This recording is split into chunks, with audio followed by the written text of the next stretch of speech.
ඔයාලට පේනවා ඇති අතට හොඳටම රස්ට් එක ඇවිල්ලා තියෙන්නේ මේකේ. එතකොට මේක මේ ජෙනරේටර් එක පොඩි අර බේබි ජෙනරේටර් එක රස්ට් එක ඇවිල්ලා අයින් කරපු ටැංකිය. රස්ට් එක රිමූව් කරන්න මේ වගේ විද්‍යුත් විච්ඡේදන ක්‍රමයක් තමයි අපි පාවිච්චි කරන්නේ. එතකොට මේ විද්‍යුත් විච්ඡේදන ක්‍රමයේදී ඔයාලට පුළුවන් තරම් ඉහළ වෝල්ටීයතාවයක් ඉහළ ධාරාවක් ලබා දෙන්න. හැබැයි මතක තියාගන්න ටැංකිය රිනාග්‍රේට ගහන්න පිරිසිදු යකඩ කෑල්ලක්. ඒ කියන්නේ යම් කිසි ප්‍රමාණයකට මලකඩ නැති යකඩ කෑල්ලක් ධනාග්‍රේට ගහන්න. මේ ද්‍රාවණය අපි හදාගන්නේ දැන් මේ විද්‍යුත් විච්ඡේදනය කරන ද්‍රාවණය හදාගන්නේ සාමාන්‍යයෙන් වතුර ලීටර 20කට බේකින් සෝඩා කිලෝ එකක් වගේ දාන්න. කිලෝ එකක් වගේ දාලා හොඳට මිශ්‍ර කරලා මොකද ටැංකිය සයිස් එකත් එක්ක අපිට ලීටර 20ක්ද ලීටර 30ක්ද ලීටර 10ක්ද කියන එක ඩිපෙන්ඩ් වෙනවනේ. ඒ ප්‍රමාණයට අනුව දාන්න ලීටර 20කට කිලෝ එකක් හොඳට මැති කිලෝ එකක් සාමාන්‍යයෙන් රුපියල් 200කට ගන්න පුළුවන් කේක් බඩු කඩේකින්. අරගෙන ඔයාලට DC power supply එකක් බැටරියක් හෝ නැත්නම් වඩාත් සුදුසුයි ට්‍රාන්ස්ෆෝමර් මේ වෙල්ඩින් ප්ලාන්ට් එක ට්‍රාන්ස්ෆෝමර් එකකින් දෙන්න පුළුවන් ඉක්මනට වැඩේ වෙයි.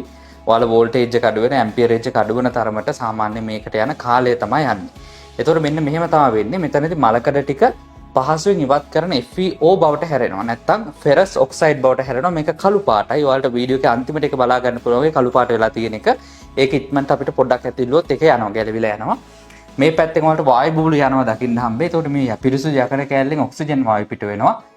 ඊට පස්සේ ටැංකියෙන් හයිඩ්‍රජන් වායු පිට වෙනවා. ඇත්තටම ඔක්සිජන් වායුව නිදහස් වෙනකොට H+ අයන නිදහස් වෙනවා මෙතනින්. ඒ H+ අයන සමග මලකඩ ප්‍රතික්‍රියා කරලා තමයි H2 වායුව සහ මෙන්න මේ පහසුවෙන් ඉවත් කරගන්න පුළුවන් මෙන්න මේ FeO සහ හයිඩ්‍රජන් බවට හැරෙන්නේ. දැන් මේ ටැංකිය පිරිසුදු කරගන්න යන්නේ. ඔයාලට පේන විදිහට රස්ට් එක හොඳටම තියෙනවා. දැන් සාමාන්‍ය එකට අපිට ඕන එක දෙයයි. බේකින් සෝඩා ඕන වෙනවා. සාමාන්‍ය බේකින් සෝඩා කේක් කඩේකින් රුපියල් කිලෝ එකක් 200ක් වෙන්නේ. 20කට කිලෝ එකක් 750ක් වගේ ඇති. ඒක ප්‍රමාණය අනුව වෙනස් වෙනවා. දාලා දිය කර දාන්න තියෙනවා. දිය වෙන්නේ නැති ප්‍රමාණය දක්වා දාන්න එපා. ඒකේ වතුරේ තියෙන තත්ත්වය සහ වතුරේ තියෙන හાર્ඩ්නස් එක මත වෙනස් වෙනවා. මම වතුර ගන්නකොට හැබැයි ටැප් වතුර වගේම ගන්න. මොකද හાર્ඩ්නස් එක වැඩි වුණොත් මේක අවක්ෂේප වෙන්න ගන්න. විශේෂයෙන් කිවුල් වතුර මේකට පාවිච්චි කරන්න එපා. ලිං ජල එහෙම නැතුව ටැප් වතුර වගේ ගන්න. නැත්නම් මේකේ තව දෙයක් කියන්න ඕනේ. දැන් මෙහෙම අපි මලකඩ අයින් කරාම මලකඩ ඒමේ අවදානම අඩුයි නැවත. හරි. ඒ කියන්නේ අපි නිකන් ඇසිඩ් එකක් වගේ දැම්මොත් ඔක්සලික් ඇසිඩ් මොනම ඇසිඩ් එක දැම්මත් මලකඩ නැවත ඒමේ අවදානමක් තියෙනවා. මේකෙදි ඒක වෙන්නේ නැහැ. දැන් මේක වතුරේ අපි බේකින් සෝඩා දිය කරගන්නේ වතුරේ තියෙන ඇත්තටම සන්නායකතාව දියුණු කරගන්න. මේක හොඳට ටැංකිය ඇතුළට වතුර ටික ටැංකිය ඇතුළට අපි ගත්ත සෝඩියම් කාබනේට් ද්‍රාවණය යන්න ඕනේ. හරි. ඒක ඇත්තට මේක ගිලෙන්න ඕනේ. ද්‍රාවණය ඇතුළේ මේක ගිලෙන්න ඕනේ. මෙන්න මේ විදිහට. ටැංකිය ගිලුණාම තමයි මලකඩ අයින් වෙන්නේ හොඳට. චුට්ට මේක උස්සලා තියමු. මෙන්න මේ විදිහට.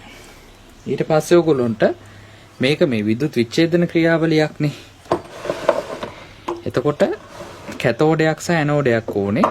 එතකොට සාමාන්‍ය මම මේ වගේ ඉවත් කරන මලකඩ වැඩි නැති යකඩ පොල්ලක් වගේ පාවිච්චි කරන්න ඒකට. මෙන්න මේ විදිහට මේක ඉස්සලා දාන්න.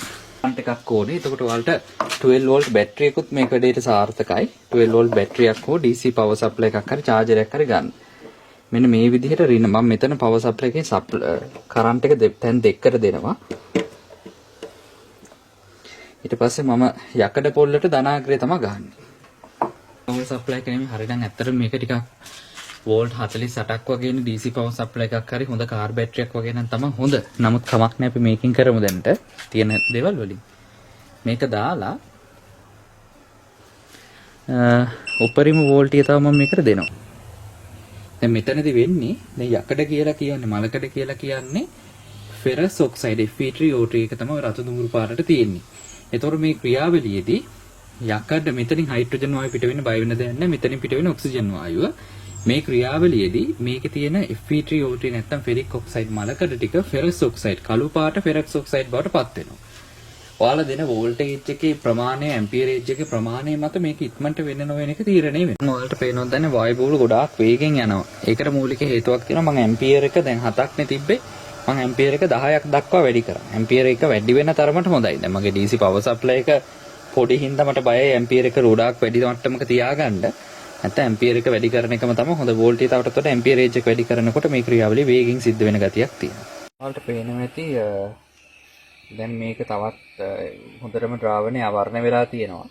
මම මෙතනදී මෙහෙම වැඩක් කරා මේ දැන් ටැංකිය ඇතුලේ මලකඩ ටික අයින් වෙන්න නම් අපිට ටිකක් මේ ධනාග්‍රය චුට්ටක් මේක ඇතුළට දාගන්න තිබ්බනම් හොඳයි. එතකොට මම ධනාග්‍රය ටිකක් ටැංකිය ඇතුළට මේ ටැංකිය කිසිම තැනක් ටච් වුණොත් ෂෝට් වෙනවනේ. එහෙම වුණොත් වැඩේ හරියන්නේ නැහැ. මෙන්න මේ වගේ රඳවලා තිබ්බා. එතකොට මාර විදියට මලකඩ එළියට එන්න ගාරන්ටි තියෙනවා. දැන් මේ ටැංකිය පොඩි ප්‍රශ්නයක් තියෙනවා. මේක ගොඩක් අයින් කරලා තිබ්බ ටැංකියක් නිසා මලකඩ ගොඩක් වැඩි. සම්පූර්ණයෙන්ම ඉවත් වේද කියන එක අතර මටත් ප්‍රශ්නයක් තියෙනවා. අපි බලමු. දැන්ටම හැබැයි ලොකු මලකඩ ප්‍රමාණයක් වලට පේනවා ඇති ද්‍රාවණය දිය වෙලා තියෙනවා. මේ වලට පේනවා ඇති ටික වෙලාවකට පස්සේ මලකඩ ඔක්කොම ටික දිය වෙනවා. මම මේකේ දැන් අපි සාමාන්‍යයෙන් ටැංකියට ගහන්න ඕනේ ඍණාග්‍රයනේ. මම මේකේ යටපැත්තෙන් ඍණාග්‍රයක් හයි කරලා තියෙනවා. ඒතකොට යට මලකඩ ටිකත් හොඳට ඉවත් වෙන්න නිසා. ඇත්තටම ටැංකියේ මලකඩ ටික තමයි ඔය හිමීට ඉවත් වෙගෙන යන්නේ. ඉතින් ඔයාලට තව උපදේශයක් දෙන්න කැමති මේක කරනකොට මට හිතෙච්ච දෙයක් මේ වැඩේට මේක හරියන්නේ නැහැ ඇත්තටම. මම කරාත් නිකන් මේක හරියට කාර් එකක් අරගෙන වැලි පටවනවා වගේ වැඩක් මම කරේ. දැන් මම ළඟ තියෙන රිසෝසස් එක කරන්න නිසා. රාජ් එකක් කරන කෙනෙක් නම් නැත්තම් ඒ වගේ දිගටම කරනවා නම් මේ වගේ DC power supply එකක් නෙවෙයි මේ වැඩේට හරියන්නේ. පුළුවන් නම් මෙහෙම ගන්න මේ වෙල්ඩින් ප්ලාන්ට් එක හයි වෝල්ටේජ් එකක් දාලා කරන්න පුළුවන් නම් මම හැබැයි ඒක ඔයාලා සේෆ්ටි විදිහට කරද්දී වෙල්ඩින් ප්ලාන්ට් එක අර හයි වෝල්ටේජ් එකක් එනක ට්‍රාන්ස්ෆෝමරයක් වෙල්ඩින් ප්ලාන්ට් එක ට්‍රාන්ස්ෆෝමරයක් කරන් මේ විදිහට හයි වෝල්ටේජ් එකක් දුන්නා නම් මොකද වෝල්ටේජ් එක සහ ඇම්පියර් එක දෙන තරමට තමයි මේක වේගෙන් වෙන්නේ. දැන් මේ DC power supply එක නිසා මට පැය 4-5ක් විතර මේක කරන්න ඕන. මම ළඟ තියෙන්නේ මේක විතරක් නිසා. නමුත් ඔයාලට ටිකක් හොඳ බැටරියක් හෝ නැත්තම් අර වගේ වෙල්ඩින් ප්ලාන්ට් එකක් වගේ ගත්තා නම් ඉක්මනටම වැඩේ කරගන්න පුළුවන් වෙනවා අනිවාර්යෙන්. දණ්ඩ මේකේ මේ ධනාග්‍රේට මොකද වෙලා තියෙන්නේ? ඔයාලට මතකද? මේක පටන් ගන්නකොට කොච්චර මලකඩ තිබ්බේ නැති බටයක්ද මේක නේද? දැන් හොඳටම මලකඩ ඇවිල්ලා තියෙන්නේ. දිනුත් ඔක්සයිඩ් වෙනවා. ඒකට ඔක්සිජන් හැදිලා ඔක්සයිඩ් වෙනවා. ඇනෙත් ඔක්සයිඩ් වෙලා මොකද අර ටැංකිය ඇතුළ හොඳට සුද්ධ වෙන්න ඕන නිසා. මේ ටැංකියේ තියෙන මලකඩ ටික කැඩලා ඇවිල්ලා සහ අරව තමා තියෙන්නේ. දැන් ඔන්න වැඩේට අපිට බලමු අපි කොහොමද කියලා. ටැංකිය එළියට කන හිට වලට මොනවද කරලා ගන්න පුළුවන්. වැඩේ හිතුවට වඩා හොඳයි.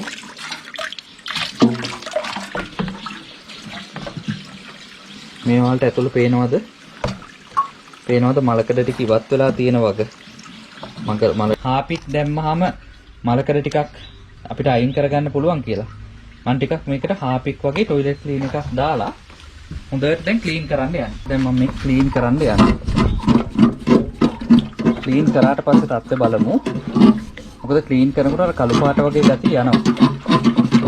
හොඳට ක්ලීන් කරන්න ඕනේ. මේ ඔයාලට එළියට ඇල්ලුවහම පේනවා ඇති දිලිසෙන මට්ටමටම ඇවිත් තියෙනවා. මලකඩ අයින් වෙලා තියෙන්නේ 75ක් 80ක් විතර මලකඩ අයින් වෙලා. අර තව කැඩිච්ච මලකඩ. ඉතින් ඔයාලට ප්‍රෙෂර් ගන්න එකක් වගේ ඇතුළට චුට්ටක් අල්ලන්න පුළුවන් නම් එතකොට මේකේ මලකඩ ටික තවත් අයින් කරගන්න. ඒ කියන්නේ මලකඩ දැන් අර කැඩිලා තියෙන මලකඩ කැඩි එනවා දැන්. හරිද? මලකඩ ගොඩාක් මේකේ තට්ටු පිටින් තිබ්බ ටැංකියක්. එතකොට මේකේ මලකඩ කැඩි එන ටික අයින් කරගන්න ක්‍රමයක් හිතද්දි මේක ප්‍රෙෂර් ගන්න එකකින් වගේ ඇතුළට අල්ලවන්න තිබ්බනම් තව ටිකක් හොඳට මලකඩ අයින් කරගන්න පුළුවන් වෙයි. මම මේ ක්‍රමයට දැන් මලකඩ අයින් කරන්න මම ක්‍රම ගොඩක් කියලා තියෙනවානේ. නමුත් මම මේ ක්‍රමයට තමයි ගොඩක්ම කැමති. හේතුව මේක තමයි සාර්ථකම. මොකද නැවත මලකඩ එීමේ අවදානම අඩුයි. මේ වගේ ගොඩාක් කන්ඩිෂන් එක අඩු වෙච්ච ටැංකියක් නම් අපිට අර භාවිතෙන් ඉවත් කරනවට වඩා තව අවුරුද්දක් එකමාරක් පාවිච්චි කරන්න පුළුවන් මට්ටමට මේක ගේන්න පුළුවන්. අනික හොඳට තේරුම් ගන්න මෙහෙම දෙයක්. මලකඩ අපිට කවදාවත් 100%ක් ඉවත් කරලා මලකඩ එන්නේ නැති තත්යකටපත් කරන්න බෑ. මලකඩ එන්න තියෙන කාලය අඩු කරන්න විතරයි පුළුවන්. ඉතින් මේ ටැංකිය නිකන් තිබ්බොත් ආයෙ දවස් 5ක් 10ක් යනකොට ආයෙ මලකඩ එන්න ගන්නවා. එතකොට මොකද දැන් මේ මලකඩ ආපු යකඩකට මලකඩ එන්න තියෙන සම්භාවිතාව වැඩි. එතකොට ඔයාලට ටැංකිය පාවිච්චි කරනකම් පරණ එන්ජින් ඔයිල් වගේ ටිකක් මේක ඇතුළට දාලා හොඳට කලත්තලා තියන්න. එතකොට මේක මලකඩ එන එක අඩුයි. නැත්තම් ආයෙසරයක් මේක මලකඩ ඉවත් කරපු ගමන් පෙට්‍රල් ටැංකිය පාවිච්චියට ගන්න පෙට්‍රල් දාලා. හරි පෙට්‍රල් දාලා පාවිච්චියට ගන්න. අනිත් පැත්තෙන් ටැංකියක් මලකඩ කන්න නැති වෙන්න තියාගන්න නම් කරන්න පුළුවන් දේවල් මොකද්ද? හැම වෙලෙම මෙච්චර දුරට මේ ටැංකිය විසි කරලා දාලා තිබ්බ ටැංකියක් මට හම්බුනේ. මෙච්චර දුරට මලකඩ කනකන් ඉන්න එපා. එන්ජින් එක මිස් කරනකම් මලකඩ කන්නකම් ඉන්නේ නැතුව පොඩ්ඩක් මලකඩ තියෙනවද නැද්ද කියලා චෙක් කර බලන්න. එතකොට දැන් මලකඩ ලාවට බැඳීගෙන එනකොටම අර ක්‍රමයට අපි කියන්නේ විද්‍යුත් විච්ඡේදන ක්‍රමයෙන් මලකඩ අයින් කරොත් නිට්ටාවටම වැඩේ හොඳයි. දැන් මේක නිකන් හරියට ICU එකේ හිටිය ලෙඩෙක් වගේ. ගොඩ ගන්න පුළුවන් වේද බැරි වේද කියලා දන්නේ නැතුව වැඩේ පටන් ගත් එකක්. ඒක නිසා වලගේ ටැංකිය ගැන පෙට්‍රල් ටැංකිය ගැන ටිකක් අවධානයෙන් ඉන්න. දැන් මම තව ඉස්සරහට බලාපොරොත්තු වෙන මේ ටැංකිය තියෙන නිසා පෙට්‍රල් හදන්න ඉවතලන ප්ලාස්ටික් වලින් පෙට්‍රල් හදන්න ටැංකියක් ඕනකම තිබ්බා. ටැංකියක් නැති ප්‍රශ්න තිබ්බ හොඳට සීල් කරන්න පුළුවන්. දැන් ටැංකියක් තියෙන නිසා මම පෙට්‍රල් හදන්නම් කියලා හිතුවා. ඉවතලන ප්ලාස්ටික් වලින් බොර තෙල් හදලා පෙට්‍රල් හදන ප්‍රොජෙක්ට් එකට මම මේක පාවිච්චි කරනවා. එතකන් මට මේක රැක ගන්න ඕන නිසා මලකඩ කන්නේ නැතුව මම මේකට දාන්න කමෙන්ට් එකක් ඔයගොල්ලෝ කැමති දෙයකට කියලා. මම මේ ඉවතලන හයිඩ්‍රෝකාබන් ඔයිල් හරි මොනවා හරි හයිඩ්‍රෝකාබන් ඔයිල් එකක් දානවා. ඔයිල් එකක් දාලා හොඳට මේක කලත්තලා ඔයිල් වල මේක බස්සලා තියෙනවා. එතකොට මලකඩ කෑම අඩුයි. මොකද අපි මලකඩ කන්න නම් ඔක්සිජන් ටච් වෙන්නේ නැති වෙන්න ඕනේ. ඒක නිසා මේ අයින් කරපු ඔයිල් එකක් මැෂින් එකෙන් අයින් කරපු ඔයිල් එකක් ඔයිල් එක හොඳට දාලා කලත්තලා මේක පාවිච්චියට ගන්නකම් මේක පරිස්සම් කරගන්නවා මලකඩ ගන්න නැති වෙන්නේ. මලකඩ කන්න නැති වෙන්න හොඳට මේක හොඳට ඔයිල් මේක වටේටම ගන්නවා. හොඳට ගාලා මේක මලකඩ කන්න නැති වෙන්න පරිස්සම් කරගන්නවා. මොකද අපි හැම වෙලේම මලකඩ කෑවට පස්සේ මලකඩ අයින් කරන එක ගැන හිතුවට මලකඩ කන්න නැති වෙන්න පරිස්සම් කරගන්න වල බලන්නේ නැහැ. ඇත්ත කතාව. දැන් මේක නැත්තම් පෙට්‍රල් දාලා තියන්න ඕන. මට පෙට්‍රල් දාලා තේරුම් නැහැ නේ. මම මෙතන අර අවුට්ලට් එකෙන් වහලා මගේ ඊළඟ ප්‍රොජෙක්ට් එකට මේක ගන්නකම් පරිස්සමට මලකඩ කන්න නැති වෙන්න මේක තියෙනවා. එහෙනම් මේ වගේ වීඩියෝ එකකින් ආයෙ හම්බ වෙමු.